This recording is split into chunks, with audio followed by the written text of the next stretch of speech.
Hi, today I'm going to talk with you about what to do when you want to pursue couples therapy and your partner does not want to go to couples therapy.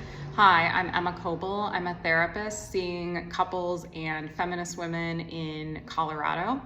And I want to first of all say that this is really common where one partner is more pushing for couples counseling and is ready for couples therapy, and the other person feels hesitant and afraid and maybe a little bit resistant to it. So if you're in this situation, first I want to tell you that you're not alone. And if it's the case that this is the way things are now, it may not always be that way. So today we're going to talk about kind of what to do if you do find yourself in that situation. So first of all, if you're here, I want to just offer you some compassion because this is a really hard place to be often. You might feel like you're actually like at the breaking point in your relationship and be so like you need a change right now, and your partner is not budging. And this can be a really hard, lonely, tough place. So I hope you can, first of all, offer yourself some compassion and self-care if you're experiencing this right now. So first, that being said, the first thing is to start to kind of like understand their resistance and what might be behind the resistance that they're experiencing. So, couples therapy does have some stigma to it. A lot of people think of couples therapy as like a last resort thing that couples do before breaking up. A lot of people think that the only reason for couples therapy is, if there's been like an affair or a betrayal. They think that going into couples therapy, one person is going to be seen as right and put on a pedestal. The other person is going to be blamed and accused.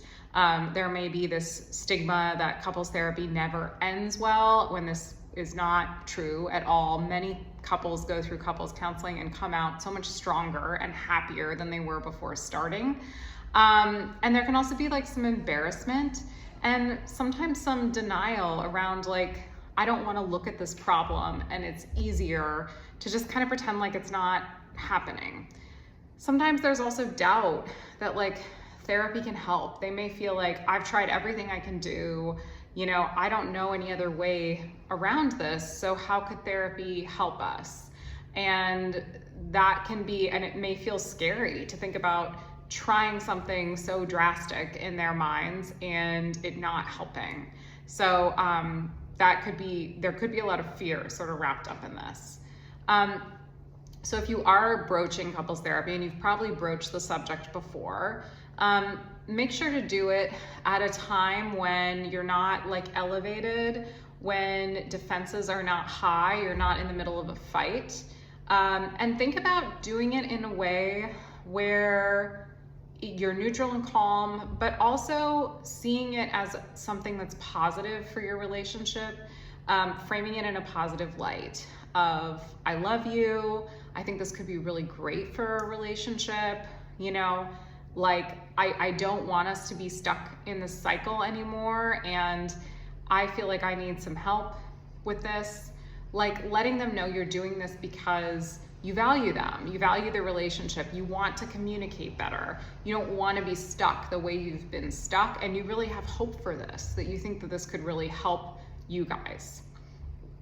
Another thing you could do is kind of offer some like baby steps into this. So thinking about like maybe they want to try a single session, or just try a consult, or maybe try individual therapy to see how that feels.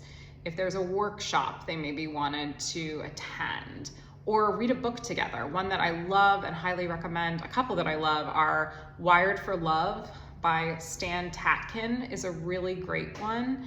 And then Hold Me Tight by Sue Johnson is another amazing one. And men, I think, respond really, really well oftentimes, men and women, but Wired for Love is one that feels like it's very rational as well. And by the way, it's not always men who are resistant or anything like that, but it's just something I've observed.